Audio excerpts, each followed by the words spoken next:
All right, let me make sure we are recording. We are recording. Okay, so tonight, Jenna and I decided that we want to just like talk to you guys like real, okay? We don't want to beat around the bush and sugarcoat things for you.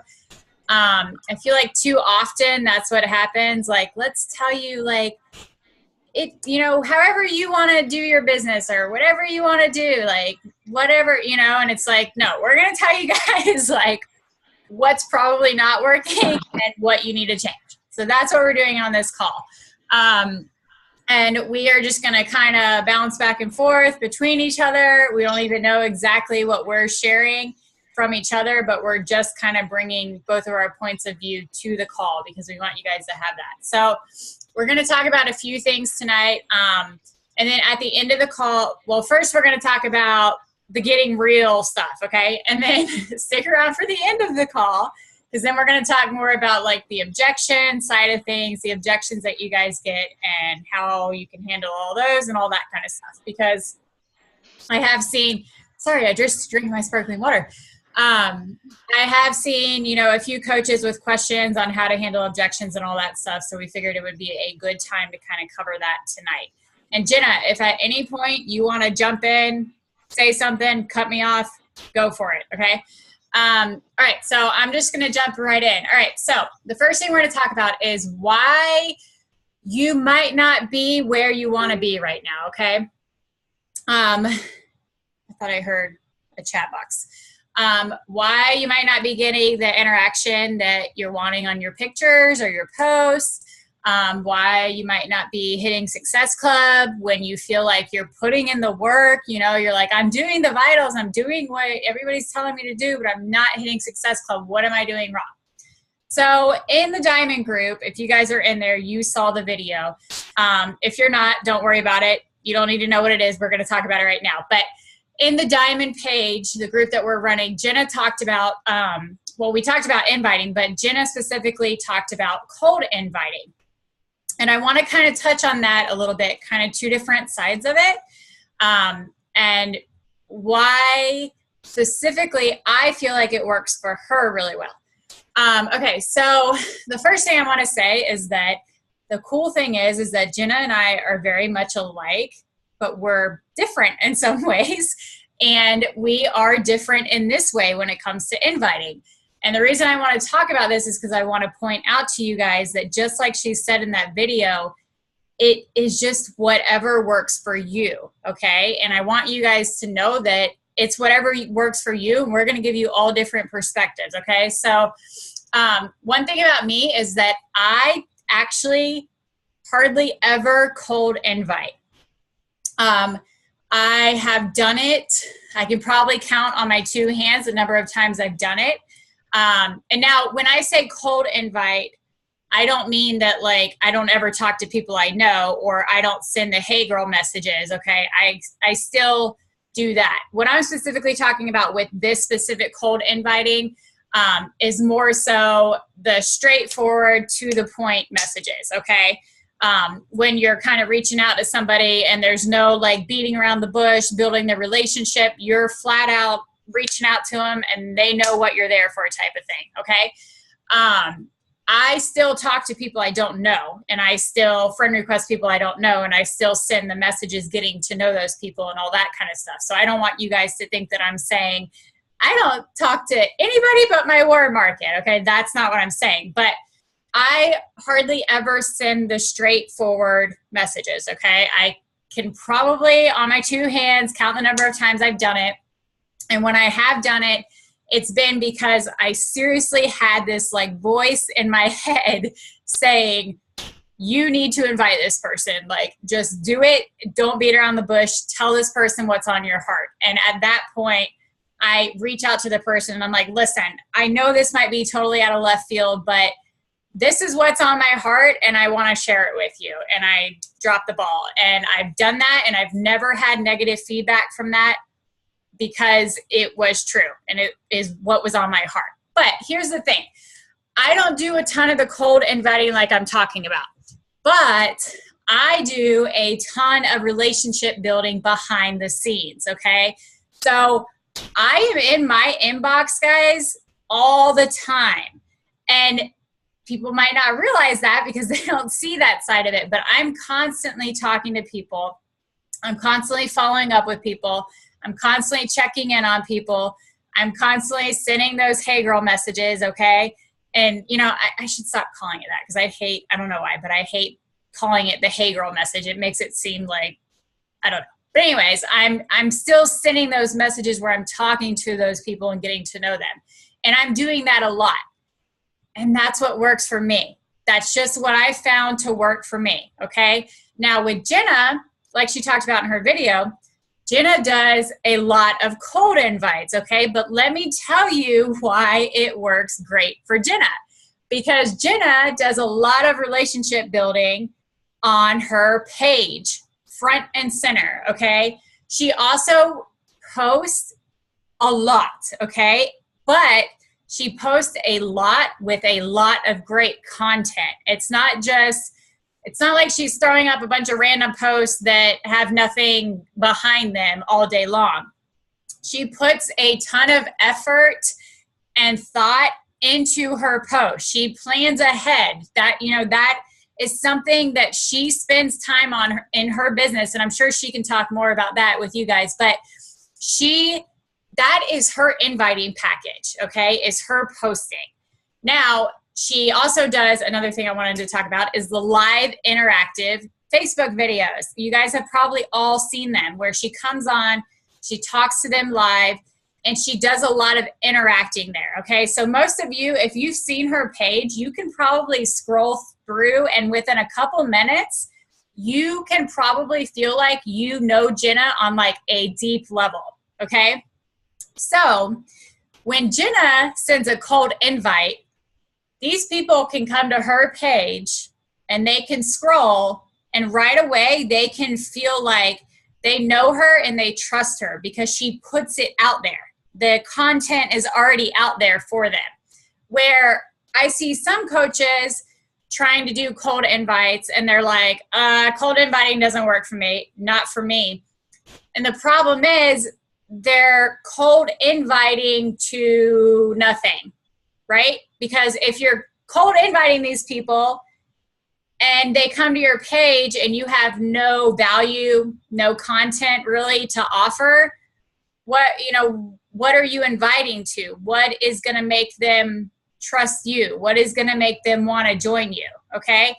So I want you guys to think about that if you're going to be doing cold inviting, you better make sure that your posts are on point and that when they come to your page, they know who you are, they know what you're about, and you're offering value, okay?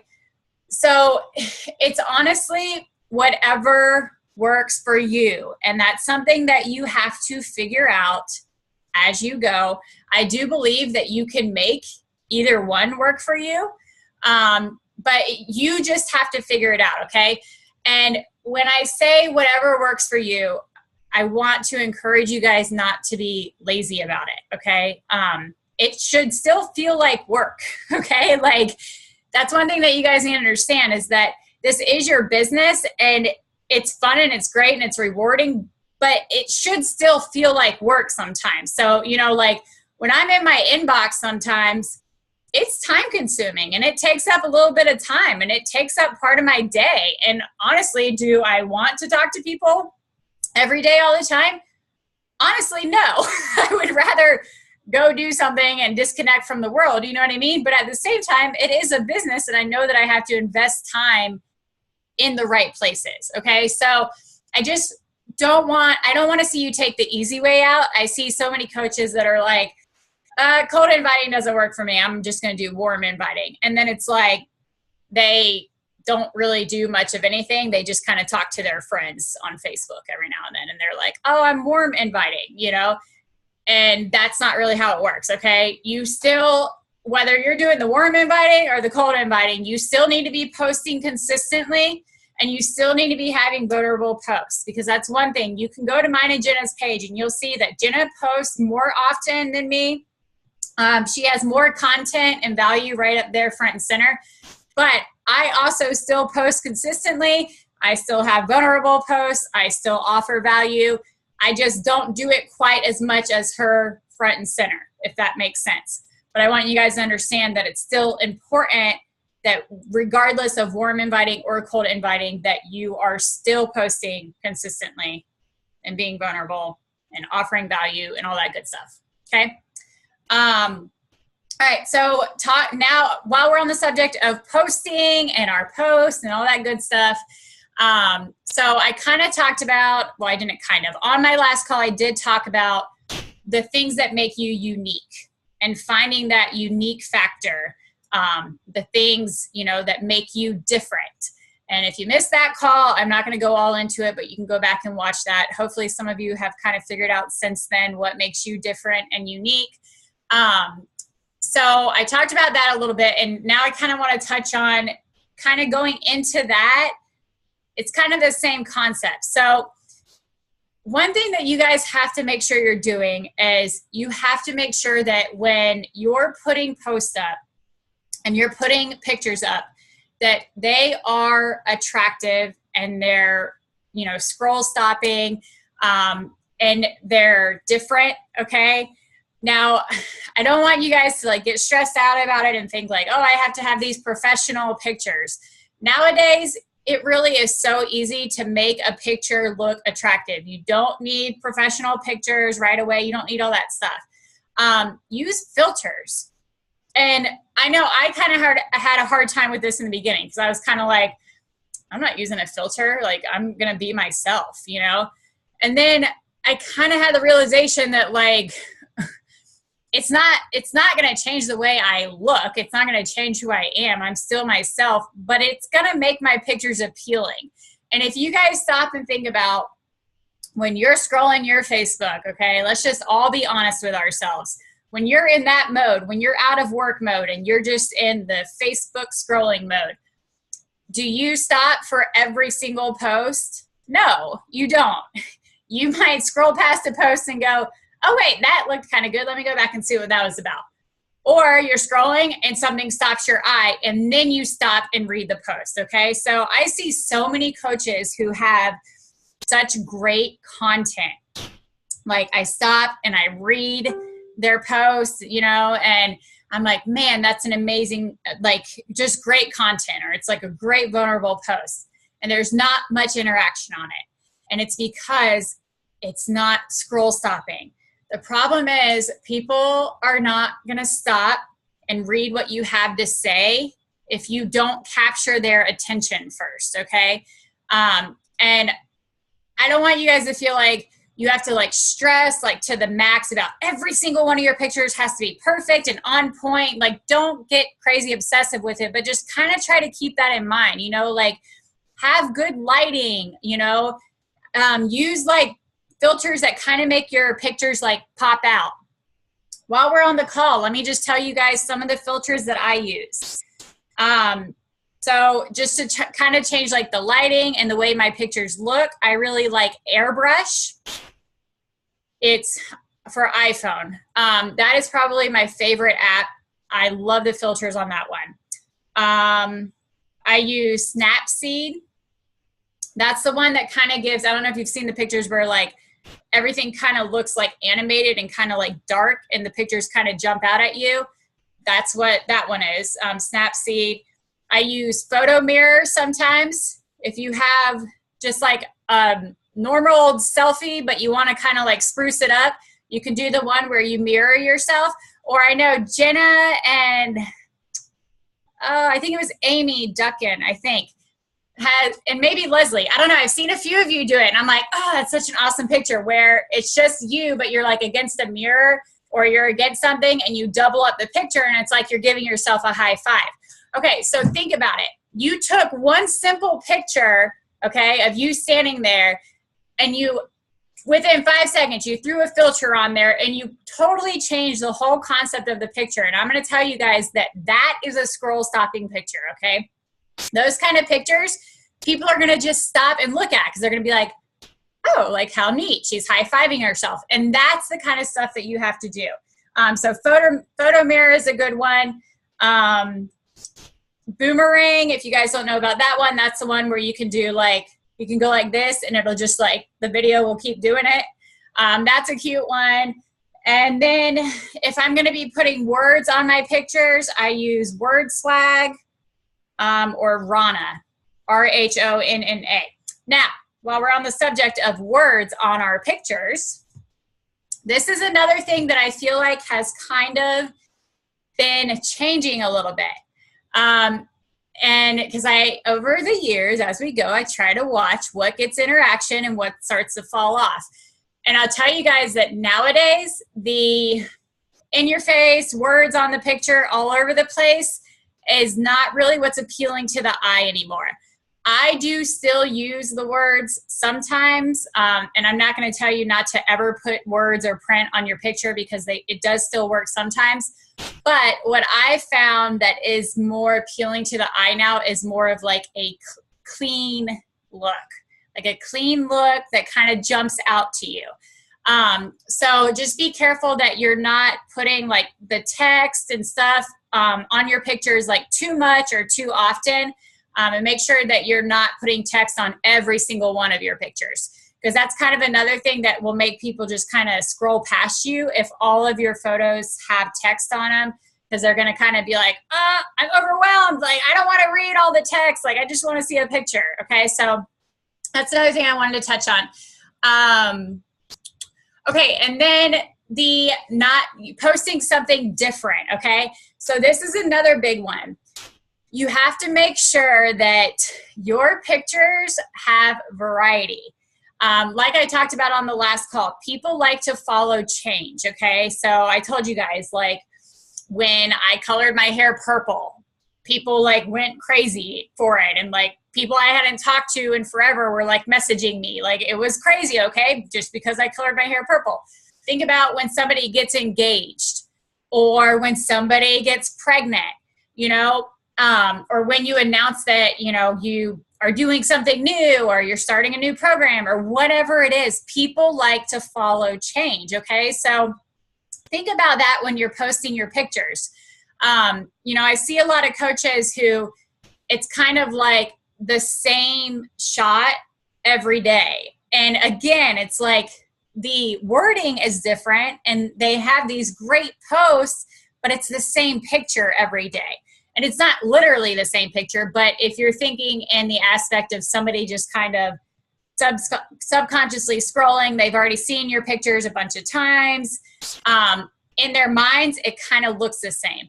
So you need to make sure that you're kind of changing up your pictures a little bit, okay? Wear different colored clothes, you know, do something different with your hair.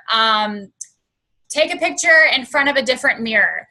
I'm going to tell you guys that my life, I was telling Jenna this earlier, my life is not super interesting, okay? But I have learned how to kind of like switch things up where not that it makes my life look interesting, but there's ways that you can change it to where you are showing different stuff. So for instance, maybe one day I will take a picture in front of my stand-up mirror in my living room. And maybe another day I'll prop my phone up on something and I'll do like a bent over picture in front of it. Okay, so I have pictures like when I'm out on the water. I have pictures of me fishing. I'm going to touch more on this kind of stuff in a little bit. But I'm trying to make sure that, like I talked about on the call, I'm sharing my things that make me unique and different. And I'm also giving them different pictures to look at, okay? So if I want to share about my workouts, I'm not going to hold my phone up and post the same sweaty selfie every day, okay? I'm going to switch it up. Maybe one day it's going to be a picture of me flexing my arms. Maybe another day it's going to be a picture of me showing off my abs. You know, maybe a different day it's going to be a picture of me standing to the side. Whatever it is, just make sure you're switching it up. And also make sure that you're posting more than the same thing every day. Don't have all your posts just be sweaty selfies every single day. Or don't have all your posts be in the same place every single day.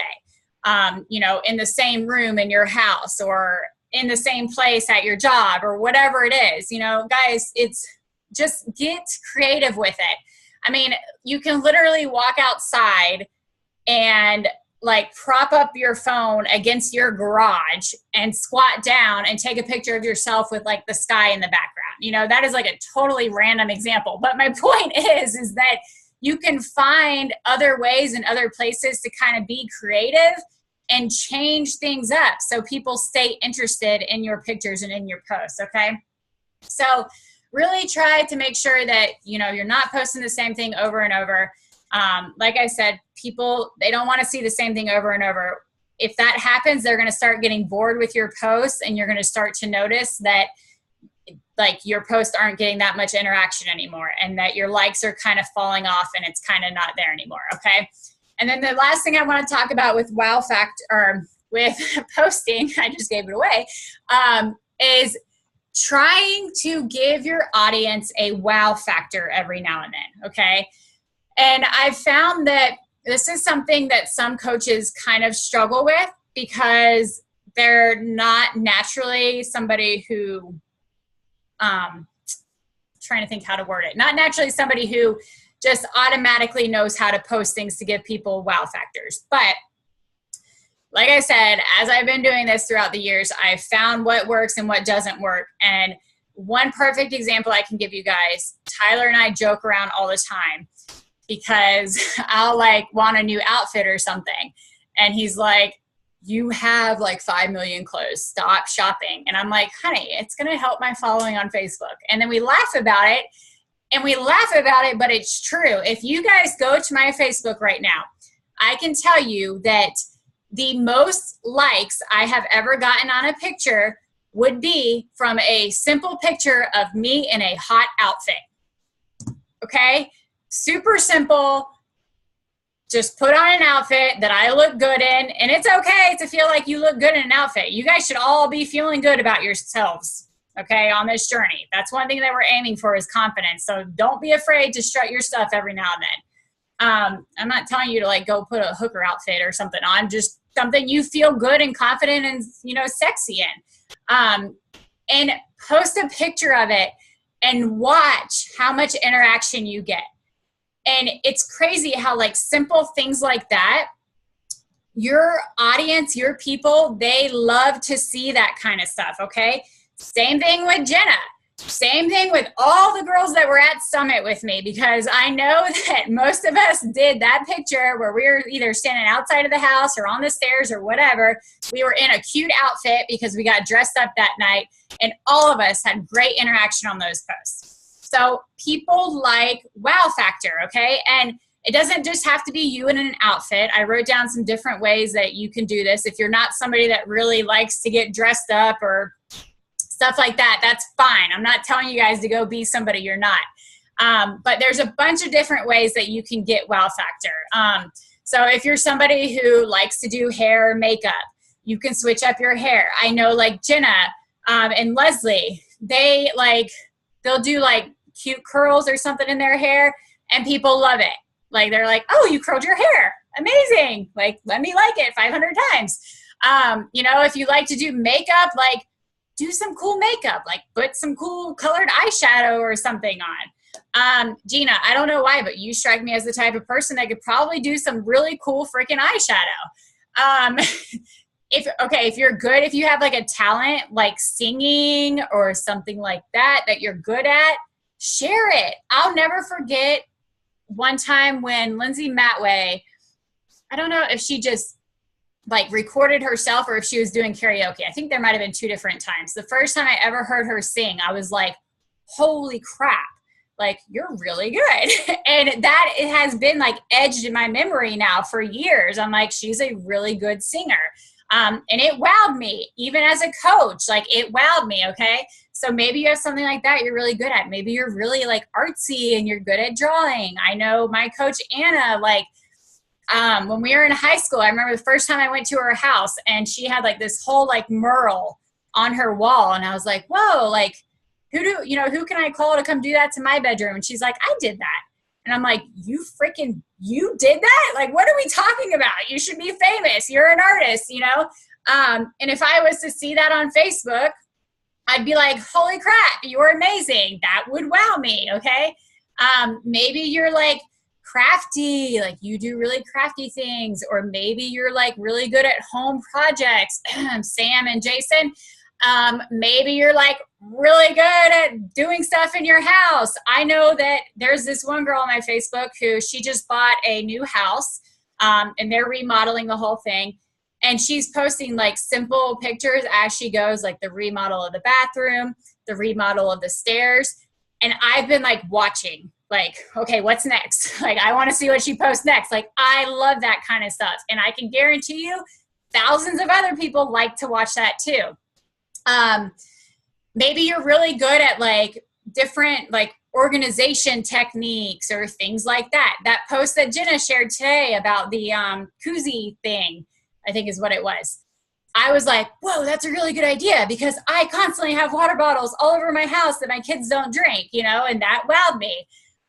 Maybe you're really good at like gymnastics. Maybe you know, used to be a cheerleader, or maybe you can do like crazy flips in your backyard like Leslie does, but doesn't share often enough. Because I know I watched her video and I was like, I need to get her to teach me how to do that. That's freaking awesome. Maybe you're good at yoga. Like maybe you're really, you know, flexible. Is that the word I'm looking for? You're flexible and you're able to do like awesome moves. Or maybe you're not super good at it, but you like to try it. Like Tyler and I, we do random yoga moves together, and I'm not great at yoga, but people like to see that. They love it. It's fun. It's different. It's like, it, you know, it wows them. Maybe you're good at cooking and creating recipes and putting that kind of stuff together in pictures, okay? I think you guys get the point, but there's something out there that you're good at that makes you different, that makes you unique, that can wow somebody. And don't be afraid to share those things, because even though they're not specifically Beachbody related, it's okay. You guys have to remember that your brand is not Beachbody. Your brand is you. And the main goal is to get people to follow you and get people to be interested in you and what you're doing, okay? You don't need to sell Beachbody, all right? You need to get people interested in you, and you need to sell your journey so they will want to join you with what you are doing, okay? All right, I'm gonna stop talking and turn it over to Jenna now. What's up, guys? Okay, so I'm just going to piggyback on that really quick while I forget. I know that Stephanie said it like a few times in there, but just being yourself. And there was a whole lot of examples that she threw out there, but it really can be anything. You could be walking out in your backyard and, you know, going live about a bee on a flower and how much you appreciate nature, or, you know, maybe you've got a bunch of bird feeders up, stuff like that. Like, it doesn't have to be necessarily something that you can do or a talent that you have, but it just has to be something that you're interested in. And by doing that, you're selling your journey. You're also attracting all of those people that like the same thing. And all of a sudden, you've got your whole little crowd of people. You don't have like I'm not a gymnast. I don't like gymnasts and stuff like that. And nothing against gymnasts. I just don't like it. And so I don't want them in my crowd of people. Leslie, I like you, but I don't like them in my crowd of people, because I just like my crowd of people. People that can dance really good. I think it's awesome. I suck at dancing, but I'll do a live video looking like total white girl, and I don't care, because people laugh at me and they enjoy that. But you have to find what you really like and what entertains you. Don't try to be fake. Don't try to, you know, come up with somebody else's idea. Don't, you know, put makeup on if you don't wear makeup. Don't, you know, I mean, whatever it is that you like or that you do, that's what you need to run with, period.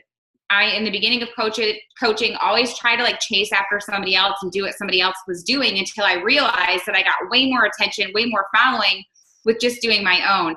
And you know, I was making notes as Stephanie was talking here, like ways that you guys can change up your wow factor. Like she said, go outside, work out outside. Today I did my workout in like my backyard, and it's a really shitty area of my backyard, but I thought, you know what, I don't care. It's going to stop somebody maybe a little more than what it would before, because I've been doing it in my pool area forever.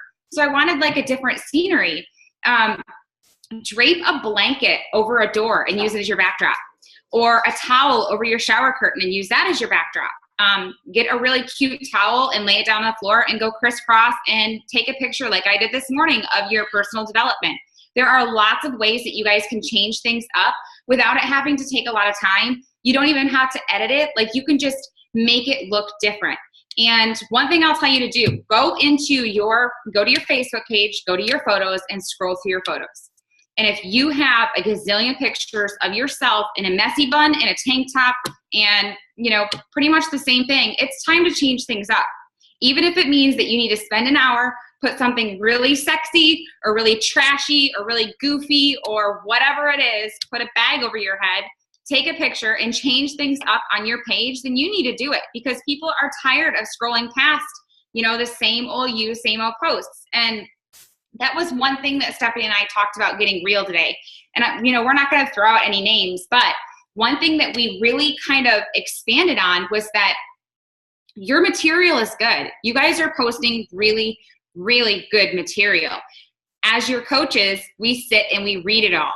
But as your coaches, when we come across your picture that is not catching our eye, we may scroll past it before we come back and say, okay, now what was she saying here?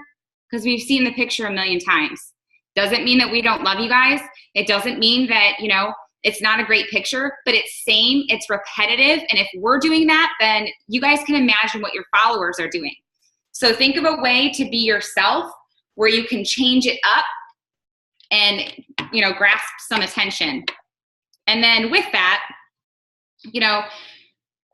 going right into social media and using it as your form of inviting. Like Stephanie was saying, I cold invite a lot, and I use my social media as kind of a way of inviting for me.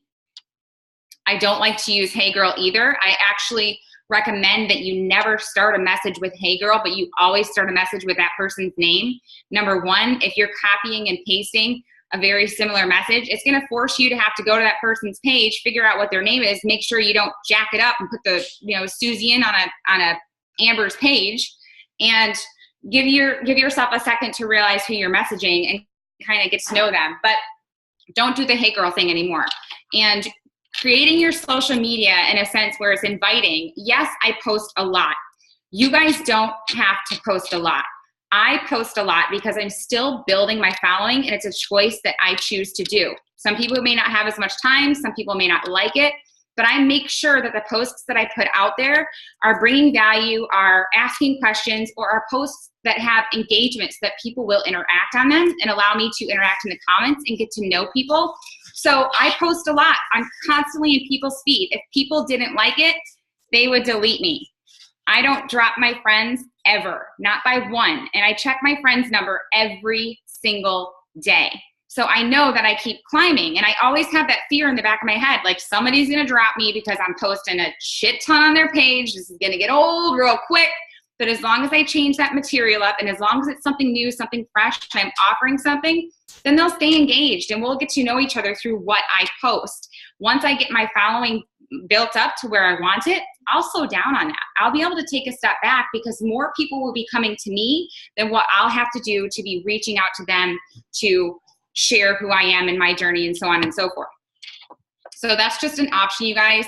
Again, like I've said before in my videos, do what works for you.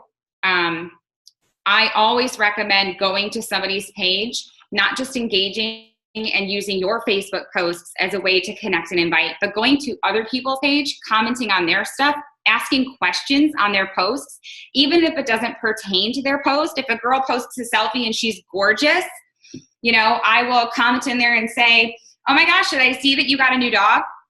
Number one, I'm asking questions so she's going to engage. But number two, all of those people that have liked her post or said she's beautiful, all of a sudden they see me commenting on there and they're like, who's this chick? Well, they might go browse around my page. And since I make sure that my page is on point, now I've got more people interested in following me. If they're my type of people, they'll stay. If they're not and they're gymnasts, they're probably going to go. But so that's just another way that I kind of do things. But I also like to be able to engage and take a look into, other people, other followers kind of lives, and just, tip tap around and like stuff and comment on stuff. That's my way of inviting. I don't like sending a gazillion messages that I have to interact a ton on. I feel like by posting a lot and by engaging on others, I avoid that step. So when it comes to the point of sending a message, we're like, okay, girl, let's do this. Where's the link? Like, sign me up, boom, boom, boom, let's go. I don't want to sit there and chit chat back and forth. Like, you could do that on my posts. I'll do it on your posts. That's what my page is there for. When you're ready, you'll come to me. I don't have to chase you down. That's what I like about it. So the other thing that I like to mention is you don't have to sit there and post all day and be online all day. You take pictures throughout the day. I'll flop this shirt off and put a new one on before I go to bed, and I'll pull my hair over to the side and I'll take a different picture. Next thing you know, I have a picture to use for tomorrow. The picture that I posted before we got on this call was from like 8 o'clock this morning. So you have pictures that you can use, and then when you have something that comes to mind that fits with that picture, keep it in your notes section, and when you're ready, post that up. You know, it's still a picture of you. It's still content that you created that is valuable to others, to yourself. It's honest, it's truthful. You just don't have to sit there and be like, okay, it's been an hour. I got to get a post up. What the hell am I going to wear? Where am I going to go? What am I going to do? And what am I going to write? Just have it pre-made and pre-ready so you can kind of live your life a little bit and not be so on top of it all the time. Making your posts interesting, making them vulnerable, making them funny, or everyday relatable. Everyday relatable is a huge one to me. And I've been doing it a lot in my recent posts because people engage, people comment, people interact. And a couple examples of those, like Stephanie mentioned, I post how water bottles all over my house. And I use koozies as a way to identify whose water bottles are cute, whose. And I ask who else has that problem. That post, took right off today. I made a post about my kids' lunch and how I pack them and what I put in them. And I specifically asked who still packs their lunch. You guys, it blew up. I had like 65, 70 comments of all these moms asking questions, sharing their lunches. But I got to engage with those moms. So now I know who my moms are. I know a good idea of their kids, like, do they have kids? How many? Like, what are their age ranges? I know if they like to pack healthy, or I know if they're looking for help on needing ideas and stuff. So right there, I get to know a bunch of people. I made a freaking post about deodorant like a month ago. And it was a real post. I didn't think I was going to get a lot of interaction, and I was genuinely doing it for myself, looking for answers for like a good deodorant to use. 220 comments later. Like, people still comment on it, and I'm like, yeah, whatever. I don't know. Like, read the above comments. I don't even want to go back to it because there's so many comments, and that's horrible. But it was over deodorant, and I feel like I need to do a follow-up post because so many people engaged on that. And sorry, guys, this is my life. But so many people were talking on that, engaging and asking questions that I learned really quick, like who cares about it, who doesn't care about it, who is, really, really like meticulous and concerned about their health, and who really isn't, who wants to learn more. That kind of stuff, you identify your, followers and your people really quickly, and you know who you can make a quick connection with, who is most like you and who is not, and who would take a little bit longer for you to learn from and maybe get to know a little bit better. So relatable posts are super easy. It's just your everyday thing. It doesn't have to be workouts and food. It can be anything. And I really, really recommend that you guys, do at least 2 a day, 1 a day if you're posting, enough. But let's see here. Pictures to be scroll stoppers. Okay, so this was a big one. I know we mentioned a bunch of apps that we use. I also like to use PicStitch, and I like PicTapGo. Honestly, probably 90% of my photos, I go into Instagram and I use their editing options, their filters. I'll just select one of those and I'll save it and then pop it up on Facebook. So that way I'm going to post it to Instagram anyways. It's super easy to do. I don't take a ton of time editing my photos, but it does make a difference if, somebody can see your face and they know what the heck, you're doing. Perfect example. You guys are talking to me. You're hearing what I'm saying. You're able to look me in the eyes while I'm talking to you. Well, what if I jumped on tonight and you're looking at me like this? Okay, guys, so I just want to talk to you about like this and that. I mean, it's kind of annoying, and you're like, damn, what has she got going on? Well, you guys need to be able to make it so that people can see everything. I just broke my mirror. So that people can see everything clearly, and not have an issue with like scrolling and being like, what is the point she's trying to get across? How come she's so blurry? How come this? How come that? How come it looks like that? You guys need to have clear, good, crisp, attractive pictures that are going to make people stop. And it doesn't necessarily have to be what you're talking about. If you are talking about something very near and dear to your heart, you don't have to have a selfie of yourself sitting in a chair smiling like, hey girl, what's up? No, it can be something else. Take a picture of, something meaningful, a quote in a book, or you know, a moment in your life where you had felt something moving you. So pictures are huge, and pictures truly do make people stop and read what it is that you're putting in your post. So if you have something that you really want to put across, or you want to do like a strong call to action or something like that, then your picture is going to matter. Take the time to find a good one and have it, you know, have it be that wow factor. If you're kind of a funny person like me, there was one time I took a picture of me in my workout shorts and my sports bra, and I was to the side, and I purposely like hiked my granny underwear like up on my back so you could see him hanging out, but I acted like I didn't see it. And I was like, workout's done. And everybody's commenting like, yeah, your panties are out. I'm like, huh? And they weren't thongs. They were total like junky panties, but it got so much traffic and people were laughing. And it was just like, that's who I am. And I know the people that comment on that post and laugh are my people. And if it's somebody going, oh my God, your underwear out of your pants, I'm like, bye girl, bye, because you're just not my person. So move along. But same concept with you guys. If you're having those generic selfie pictures, I'm not learning anything about you, and I don't know like where your boundaries are. If you're, you know, sweet and innocent, or if you're edgy, or if you're crazy, or if you're really emotional. We can't figure anything out if it's just the same old thing. So change it up and let your inner self shine through. I think for the most part, that was everything we talked about touching on. Steph, do you think that there was anything additional that I missed? Was there anything you wanted me to touch on aside from that? I think that's pretty much it. One thing that I want to say that you actually just brought to my mind as you were saying it. Another thing with your posts, guys, when you're creating your post and you're writing it, you need to write them like you're speaking like face to face with somebody. Like, what would you say if that was actually coming out of your mouth? One thing that I used to find myself doing all the time is I would write a word and I'd be like, like it's too much stuff, like take it out, you know, and I would do this all the time. For example, I say dude all the time, okay? I say man all the time. I kind of talk like a dude sometimes, and Tyler makes fun of me all the time.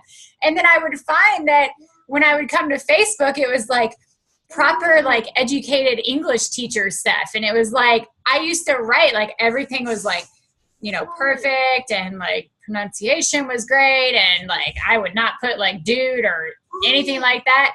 And then I was like, I'm like, what are you doing? Like, that's not you.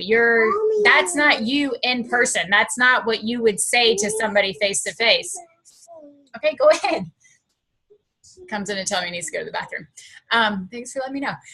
But so I started changing my posts like that. I was like talking to my friends, or like I was talking to you guys, you know, or like I'm talking to my husband, and I started being myself. And by doing that and talking as you are and as you would talk in person, you're going to bring the people to you who are like you and who get you and they understand you and they like to read your stuff because it resonates with them. And that's like what, you know, they're looking for. Okay. So make sure that you're not putting on like this like fake like Facebook thing when you do your posts. If you're somebody that cusses a lot, okay, just ask her one more time. If you're somebody that cusses, don't be afraid to cuss in your Facebook posts, okay? Like, if you're somebody that's proper, don't be afraid to be proper in your Facebook posts. You know, I've seen some coaches who, like, in person, like, every other word is the F word, but they won't ever put it on Facebook. Then I've seen some coaches who I know for a fact they never cuss, but they're like, hey, that coach is like getting good interaction when they drop the F-bomb. So I'm going to start, you know, putting fuck on Facebook and see what happens.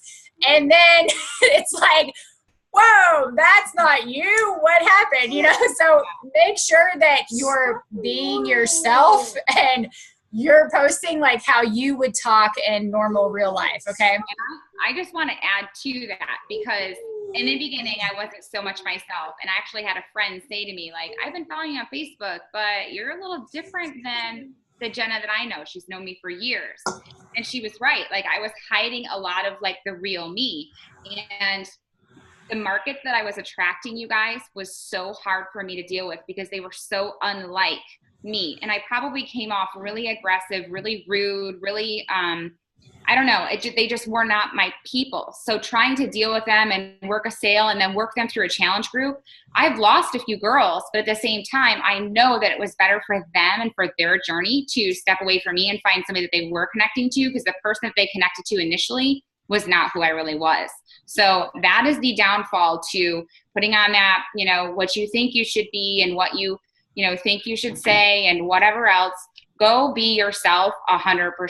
And don't be afraid to do it. Is it a little bit hard to do? Sure. But the more you start doing it, the easier it gets. And honestly, like, there's still a couple things where I think, and I'm like second guess myself, like posting it. But I was at my hairdresser's the other day and I'm having this conversation with her about like Diva cups, because she's talking about tampons and talking about Diva cups. And I'm like, dude, you've got to get this Diva cup. And we're laughing. I've got like my leg up on the chair at the salon. I'm like showing her how to like put it in. I'm like, and the first time I did it, like it was lost up in my hoo-ha, and the guy like is getting his haircut next to me, and he's like, and I'm screaming and my son's sitting over here in this chair, but I'm screaming and I'm talking about it, and I'm like, and this thing is like crazy, but it's all natural. There's no chemicals. That's why I love it. I'm all about that kind of stuff. And she's like, why would you not share that to your page? My page is 99.9% women. So I'm not really worried about some weirdo dude getting on there. But at the same time, I'm like, you know, there's really no reason not to, because that's who I am. I would share that kind of stuff. Like, I'm not afraid to talk about that kind of stuff, and people appreciate it. And I start losing my market the more I say, no, no, no, no. So keep that in mind whenever you go to talk about stuff. And don't forget to talk about the Diva Cup, because I need to break the ice on that first. That's mine. Yeah, it's so true though. So, I mean, if you guys, I don't know, it might make you a little bit uncomfortable because you're like, oh, I don't know what people are going to say, you know, and if you find yourself going, oh, I don't know what people are going to think about that, you should probably post it, because it's probably you, and it's probably something that your audience needs to hear, and you're holding back because you're afraid of other people and you're being a people pleaser. And I was a people pleaser in this business for like the first couple of years. And just like Jenna said, I can tell you guys, it brought me the wrong people.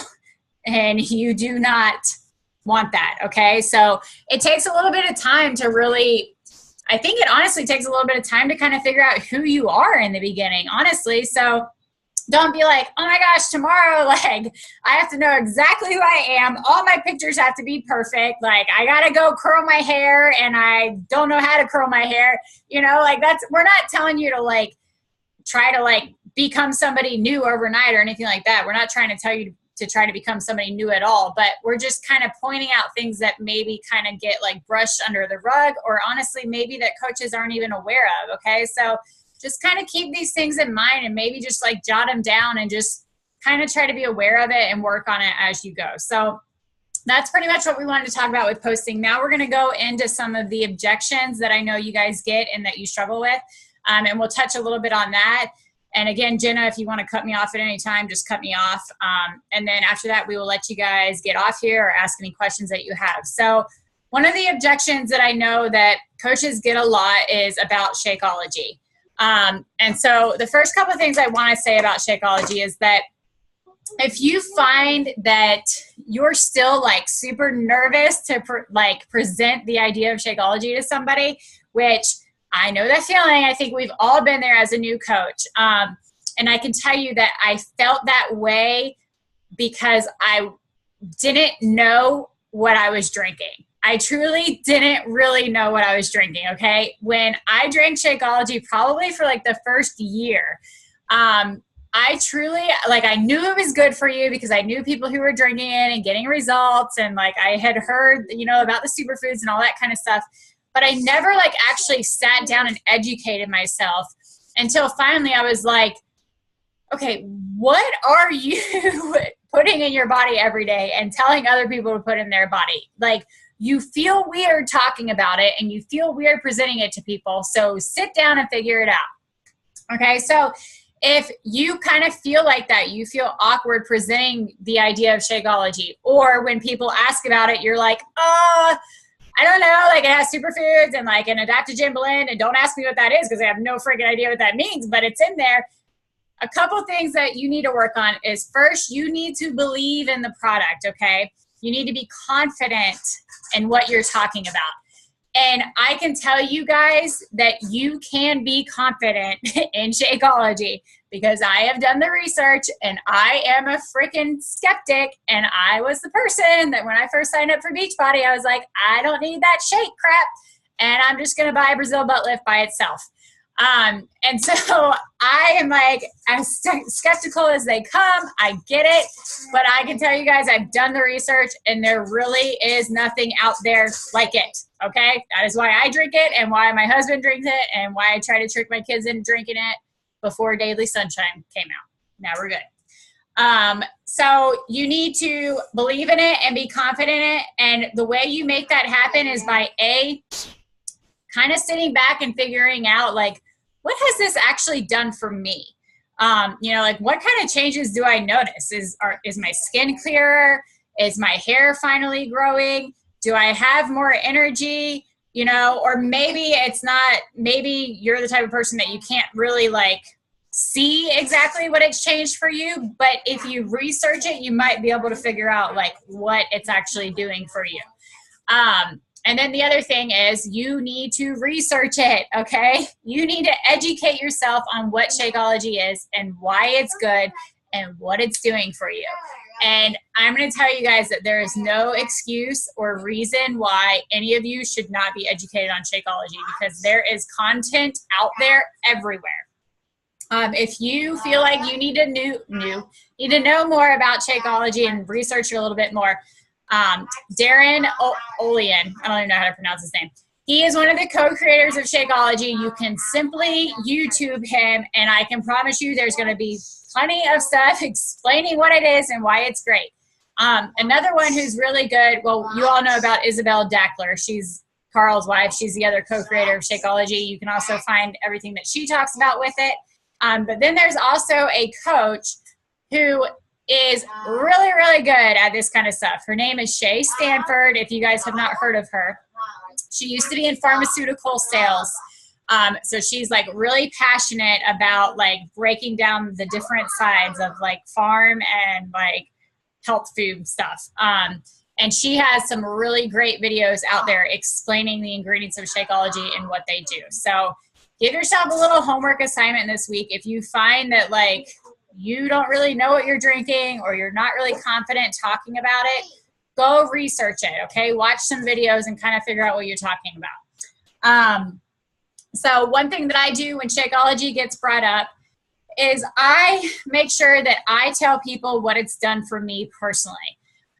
For example, I will tell people that I have struggled with IBS, with constipation my whole life, and the only time I have ever been normal is when I've been drinking Shakeology, and that is completely true. And it also is kind of funny because it's kind of an icebreaker, because I'll be like, a little TMI, but I struggled with IBS, with constipation my whole life. And it's funny how, like the other day I was talking to a potential girl, and she's like, wow, that's crazy because I struggle with that too. And I was like, whoa, like small world, maybe there's a reason you were sent to me. So whatever it's done for you, figure out what it's done for you and share what it's personally done for you, because that puts it on a whole different level, okay? And then I always say to people, if people aren't being objective to Shakeology, this is a big one. Don't make them objective to it, okay? Don't give them a reason to be. This is something that I used to do and that I know a lot of coaches used to do. And somebody would say, what is Shakeology?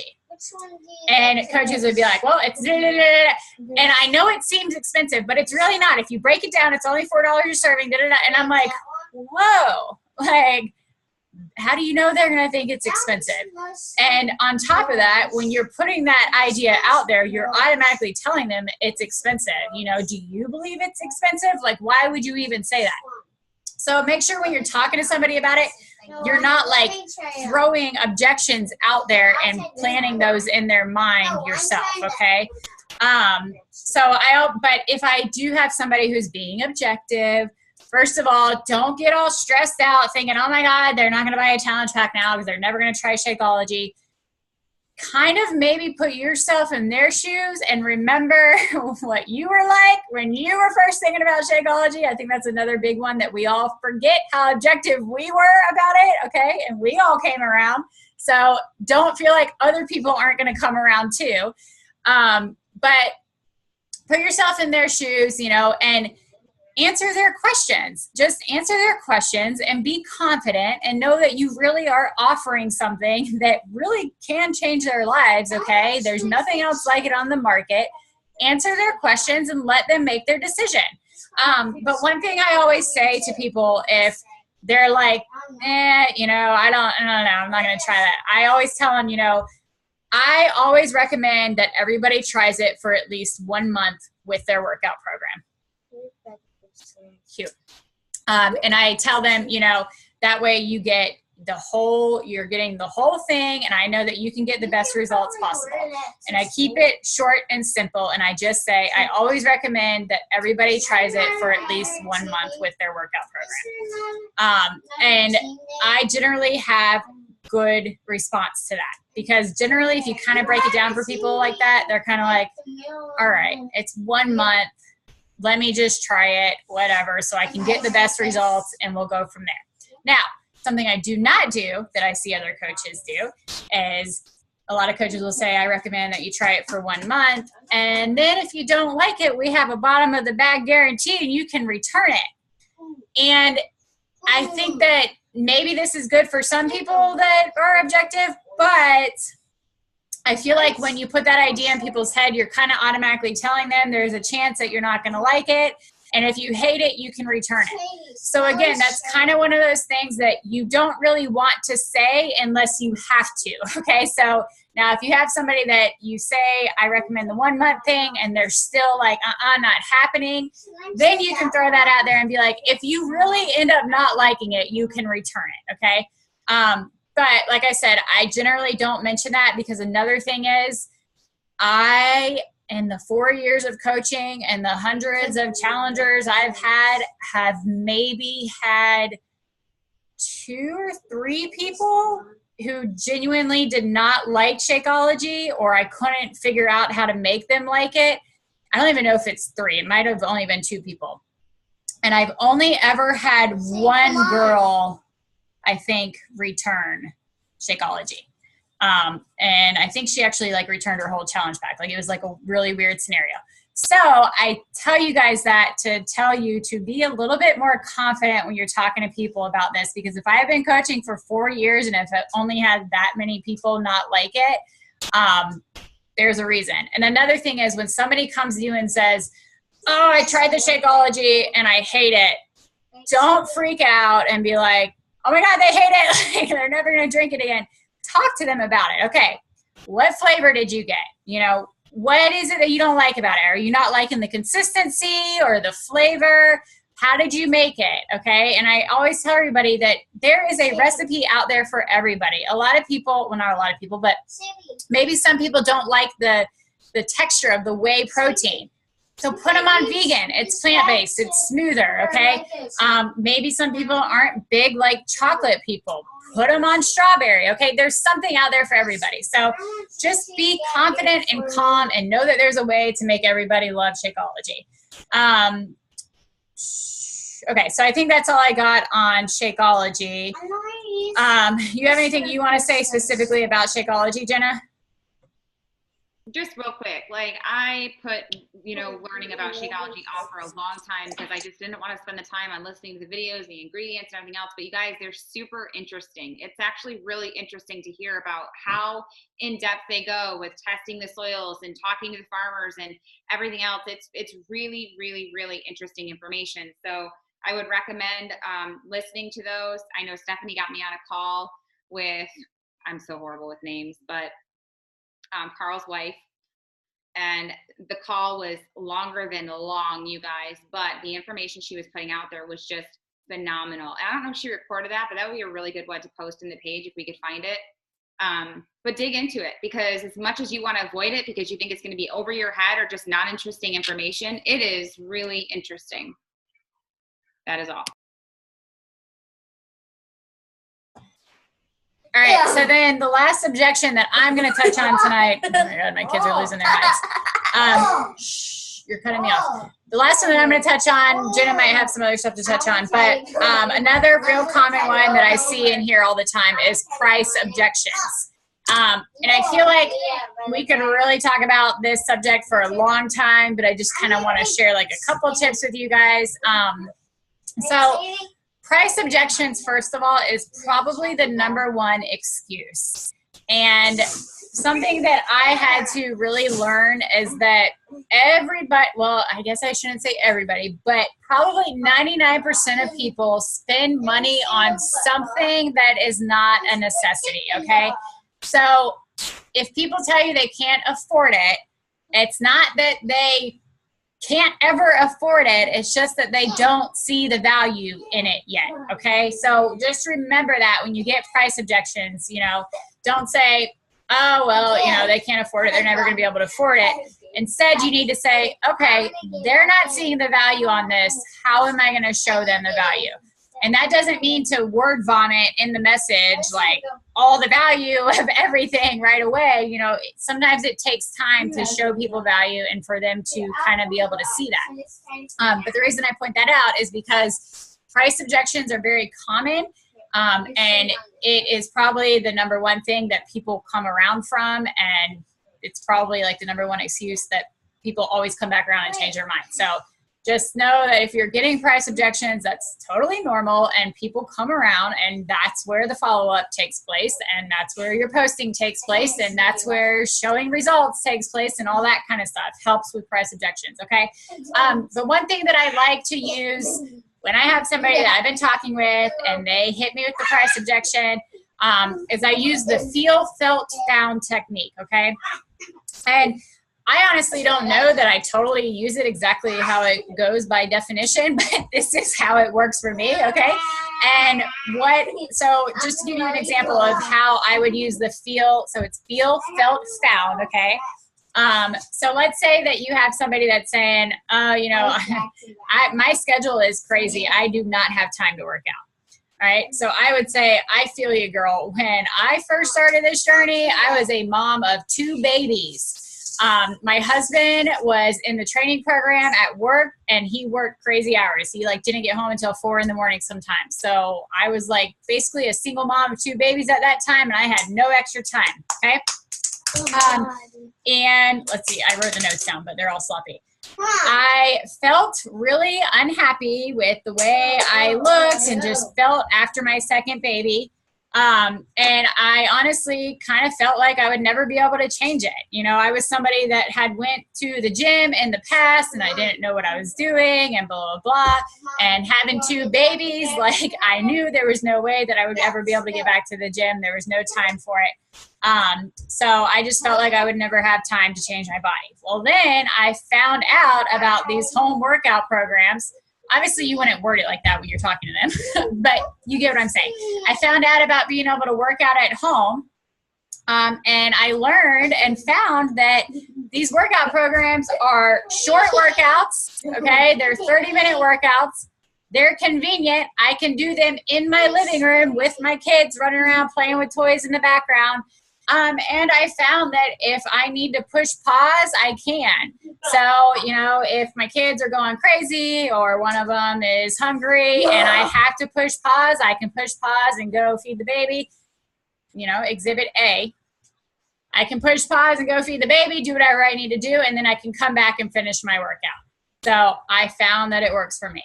Okay, so and you can use the feel, felt, found in all different scenarios, whether it be price, time. I feel like it won't work. I'm somebody who really likes to go to the gym. You know, I feel you, girl. I used to love to go run on the treadmill, you know, but then I felt, I don't know, I'd have to figure out something for felt on the whim. But I found that, these home workouts actually brought me better results than when I used to go to the gym, because I basically have a personal trainer in my living room, and I seriously am in the best shape that I've ever been in my life. Okay? Does that make sense? So heel felt found for objections, especially price objections or whatever, is probably like my number one go-to. And then just really try to like feel out people. Like I said, is it because like they're okay. So I feel like when people are giving you objections, it's either one of two things. Okay. Either they're not personally ready to make the change themselves. They're just not there yet, or they don't totally trust you yet. And that sounds really bad, but it's really not a bad thing. That's, as a coach, you have to gain trust as you go. Okay. So just kind of think of those two things when you get objections. Is this person just not ready yet, or do they just not trust me yet? And then, you just do what you got to do to change those things as you go. All right, I'm going to throw myself on mute because clearly they're going crazy. And Jenna, if you want to wrap up and say anything else. All right, yeah, I will make it quick for you guys too. I just wanted to talk real quick about some of the objections. A lot of the same thing. Most of the time it will be pertaining to the cost of the package. And honestly, what I do, I have this technique where I find out exactly what their needs are, find out where their weaknesses are and why they're wanting to better themselves. I hate the way that I feel in my jeans. I just got a divorce. I can't go out to the beach, or I'm really insecure, whatever it may be. I talk to them a little bit about it. Then when it comes time for the package release and they find out about the price, if they say, I'm sorry, that's just way too much money for me to spend right now, or it's really not in our budget, I don't like to press, but I do say, hey, listen, I understand. If right now is bad timing, I get it. You know how to reach me, but I do want to remind you of why we started this conversation. And then I touch on the things that were really vulnerable for them. And I say, I don't want you to keep feeling that way while you spend the rest of your summer and your family's at the beach. I don't want you hiding behind your husband in those pictures. I don't want you feeling uncomfortable, or like me, I get really pissed off when I put on a pair of jeans and they're too tight. Like, it ruins my day. I remind them of those vulnerable feelings. And then I say, hey, you know where to find me. But I will tell you that this investment was the best investment that I made. And I cannot tell you that now that I ever thought that this was too much money. Now it was so worth it to me. So that's how I usually respond with the money issue. A lot of my other response from people is they don't know how, or they're nervous because they've not worked out enough, or they don't know how to go about it. And I just reassure them that you can get a hold of me anytime you want. You can message me 15, 20 times a day. I have some coaches, some customers that do. I get text messages with pictures of my girls when they get done with their workouts. So if you think it's intense being in a challenge group, have it be intense when you get a picture from a girl every single morning showing you that she's worked out, but that's what she's most comfortable with. And when she doesn't send me a picture, I message her a picture of me having finished my workout, and I say, hey girl, where are you at? Are you tired? Are you sore? Like, what's up? And it works for them, but I let them know that I will be there, and I will be there for your first 30 days. After that, it's on you. You know what to do. You're being lazy. You've got to get forward. But that first 30 days, I'm holding your hand, and I will make sure you know how to get through this journey. So encourage them, but you have to sound confident. If you're unsure, if you are like, well, you should be able to get it, or you should be able to find a schedule with your time, you're their backbone. And you're the one that needs to be standing up front and saying, you've got this, pull the trigger, you want this, stop fighting it, let's go. And they are going to believe in you, and they're going to move forward no matter what their excuses are. So that's kind of the tactic that I take it and run with it. If some of the other excuses get really big and blown up, I honestly won't spend a lot of time on that person. My response is always, hey, I totally get it. You know how to get in touch with me when you're ready. I hope I hear from you soon. And I move right on to the next person, because time is of the essence. I don't have time to sit there and go through everybody's problems. If they really want it, they will do it. But I am not going to be that salesperson pushing something down their throat, because chances are the more you have to push somebody, or the more you have to encourage somebody, yes, don't get me wrong, there are going to be those people, and you shouldn't give up on everybody. You've got to work with everybody a little bit. But when you get to that point where you feel like it's a constant push or a constant work, know that once they become your customer, that is what your customer and your challenger is going to be like. So you have to be ready for the challenge. So if they're not mentally ready to commit and say yes, and they're on edge when they come into your challenge group, they're not mentally going to be ready. They're going to be on edge, and you're going to have to hold their hand. So know when to walk away and say, I understand, and know when to further it and push. Okay? That's all I've got. Great call tonight, girls. Thanks so much for spending so much time on here. I know this is probably a little bit longer than usual. Stephanie, great information. Thanks for putting this together. And we'll be going through your Facebook pages tomorrow, making sure we see wow factors with lots of changing outfits and crazy socks and everything else. So I'm totally kidding, but you make some wow posts, girls. We love seeing that with you guys. So, all right, have a good night. See ya. All right, guys. Bye. Bye. Oh, Gina, did you have anything you wanted to say? Oh, okay. I thought you might have been getting ready to ask something. All right. Good night, ladies.